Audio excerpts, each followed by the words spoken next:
sécurité de l'accueil de nos jeunes enfants. Madame la rapporteure. Merci Madame la Ministre. J'aurai une dernière question et ensuite je laisserai la parole à mes collègues. Alors, vous le savez, Madame la Ministre, dans le champ de la commission d'enquête figure le fait d'analyser les stratégies de lobbying des entreprises de crèches et leur impact sur les pouvoirs publics. Vous avez convoqué les grands groupes de crèches privées à l'occasion de la publication des 2 livres dont nous avons déjà parlé, dénonçant la question de la qualité d'accueil dans les crèches. Ma question est celle de savoir comment se sont déroulés ces échanges. Avez-vous eu des explications complémentaires affirmant ou confirmant le contenu de ces livres? Et avez-vous eu par ailleurs des réactions de ces grands groupes suite à l'annonce de la création du service public de la petite enfance? Madame la Ministre. Ça me paraissait essentiel et légitime, à la fois pour rassurer les professionnels,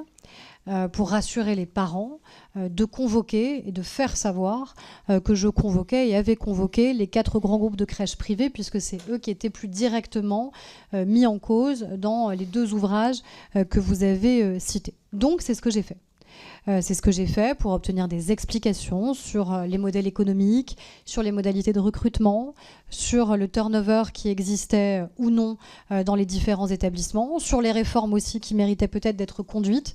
notamment la question de la PSU dont on a déjà parlé ici, de manière à clarifier et à leur dire aussi très clairement plusieurs choses. La première, c'est que j'entendais modifier la loi,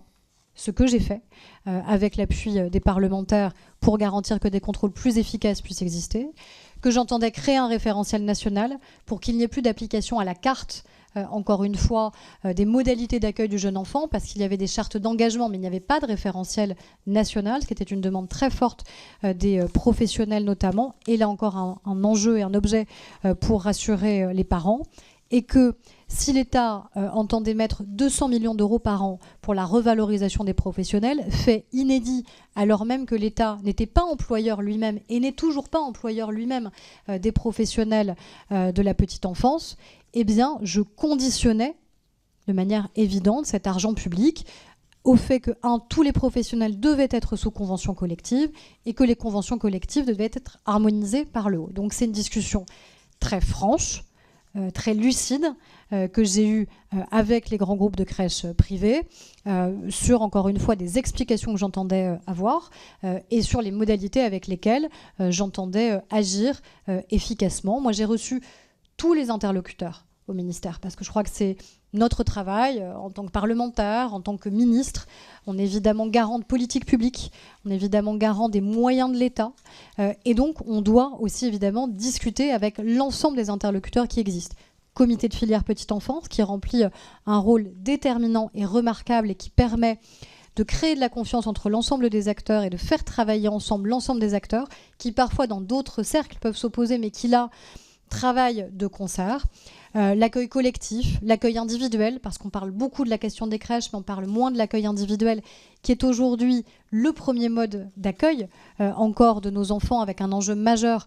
que je rappelais sur le volume de départ à la retraite d'ici 2030, et donc l'enjeu de renouvellement évidemment très important que nous avons de cette population, et l'ensemble à la fois des syndicats, y compris de professionnels, des associations, des fédérations, par exemple Pet Bébé à la consigne, qui est un collectif, qui n'est pas un syndicat ou une fédération, qui n'avait pas été reçu par mon prédécesseur et qui peut être très virulent parfois à l'encontre du gouvernement. J'ai souhaité évidemment les rencontrer et échanger parce que je crois que c'est comme ça qu'on est le plus efficace, en entendant des points de vue qui sont sans doute différents, parfois corrosifs, y compris à l'égard du gouvernement, et c'est comme ça qu'on construit des politiques publiques qui, je crois, sont utiles, alors que les enjeux, vous le savez, et j'ai l'occasion de le rappeler ici, sont absolument déterminants pour nos enfants et pour les familles de notre pays. Je cède la parole